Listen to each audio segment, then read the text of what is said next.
You know that version of you from a while ago? The one who woke up and felt okay, who prayed and actually felt something, who looked in the mirror and recognized the person looking back. Where did she go? And more importantly, why does it feel so hard to get her back? I'm going to tell you something right now that I wish someone had told me sooner. You don't need a full life reset to feel like yourself again. You don't need a perfect routine, a new city, a spiritual awakening, or to wait until things calm down. You need three things. That's it. Three small, quiet, consistent habits that reconnect your daily life to your soul and slowly, steadily bring your knower back. Stay with me for this whole video because the third one is the one most people completely skip and it might be the main reason you're still feeling this way. Assalamu alaikum, beautiful souls. Welcome back to Colby Cottage. If you're new here, this channel is for Muslim women who are trying to take care of their inner life, not just their outer one. We talk about the real stuff: soul tiredness, loneliness, losing yourself, finding your way back to Allah and back to yourself. Today I want to give you something practical, something you can actually use starting today. 3 habits. Each one is simple, each one goes much deeper than it looks on the surface.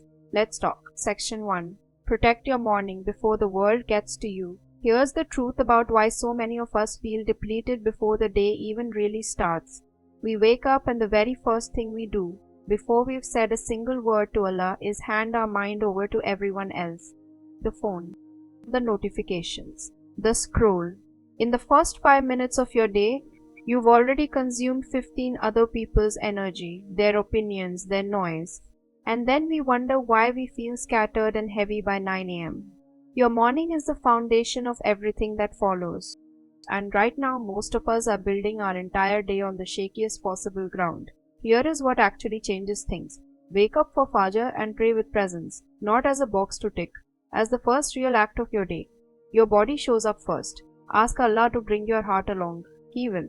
After Fajr, don't touch your phone, not for 30 minutes. I know this feels hard, but this single boundary will change the entire feeling of your morning. Instead, read 10 minutes of the Quran, slowly, with translation.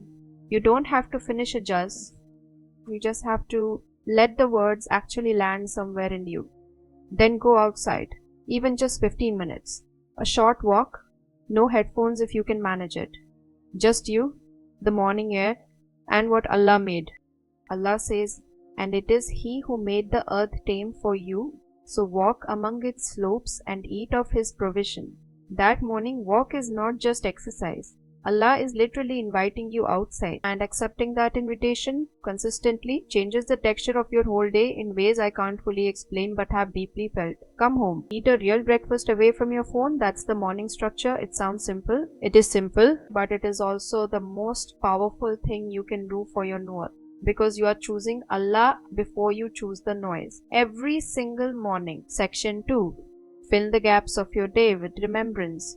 Most of us think spiritual practice only happens in designated blocks, prayer times, Quran sessions, Friday reminders. But the women who carry a real consistent glow have figured something out. They have woven remembrance of Allah into the ordinary fabric of their day, into the in-between moments, the gaps, the transitions, walking to the kitchen, waiting for the kettle to boil, sitting in traffic, the 2 minutes before a meeting, the moment between putting down your phone and picking up the next thing. Those gaps are either filled with noise, scrolling, overthinking, consuming, or they are filled with something that quietly, consistently rebuilds your light. Allah says, "So remember me, I will remember you." Read that again slowly. He will remember you. When you remember Allah even in the smallest moment, even in a gap between two tasks, He remembers you back. And being remembered by Allah is where the Noor comes from. Not from skincare, not from aesthetics, from being in a state of genuine, living remembrance. Here is what this looks like practically. Morning after your Fajr walk, sit for 5 minutes. No performance, just honest gratitude. I woke up, I have breath, I have today. Thank you, Allah. After Juhar, before you go back to your tasks, take 3 minutes and just talk to Allah. Tell Him what's heavy. Tell Him what you need. Be specific. This practice alone has changed the entire feeling of my afternoons. After Maghrib, 5 minutes of gratitude reflection. Write down 3 specific things from your day that you are thankful for. Not generic things, specific ones. The conversation went better than expected. The moment of unexpected ease. The breath that came when you needed it. This is not productivity journaling. This is training your eyes to see Allah's hand in your ordinary life. And when you start seeing it consistently, the heaviness lifts in a way nothing else replicates. I talked about this more deeply in my video about feeling alone even around people, how the heart only finds real rest in connection with Allah. Daily remembrance is how you maintain that connection, not just in prayer times but in every single gap of your day. Section 3. Audit. What your environment is actually doing to your soul.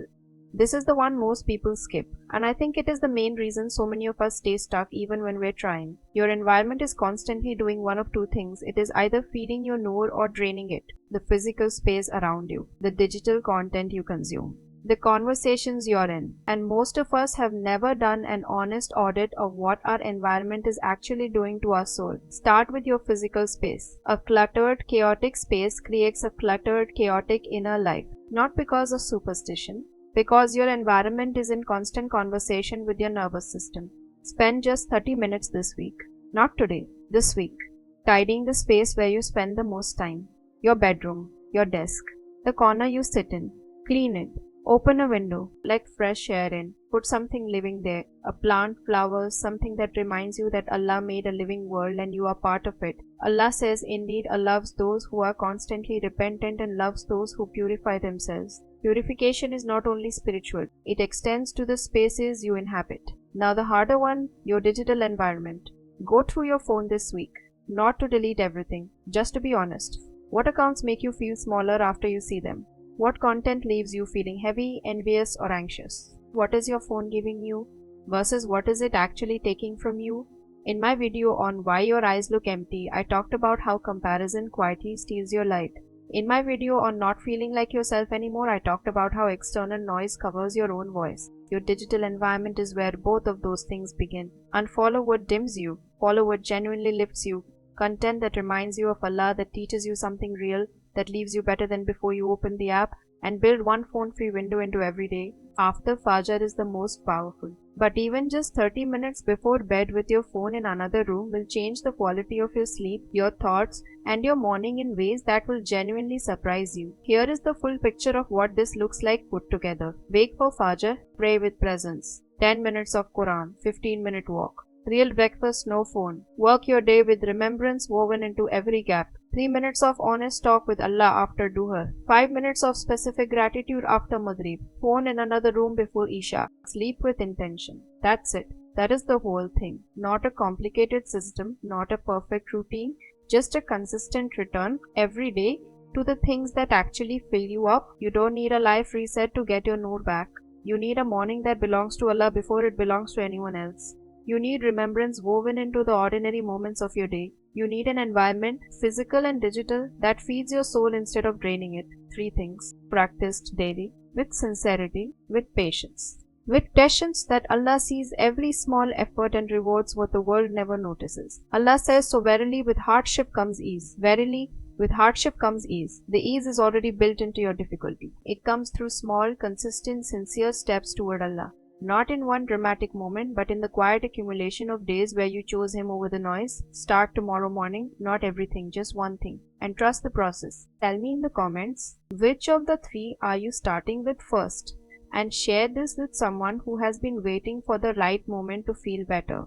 Tell her the moment is now. Check out my videos on soul tiredness, feeling alone even around people, why your eyes look empty, losing yourself and overthinking. They all connect to this journey of rebuilding your noor one small habit at a time. Thank you so much for watching and for being here. May Allah fill your mornings with peace, your days with His remembrance, and your face with the noor that comes from a heart that chose Him. Assalamu alaikum.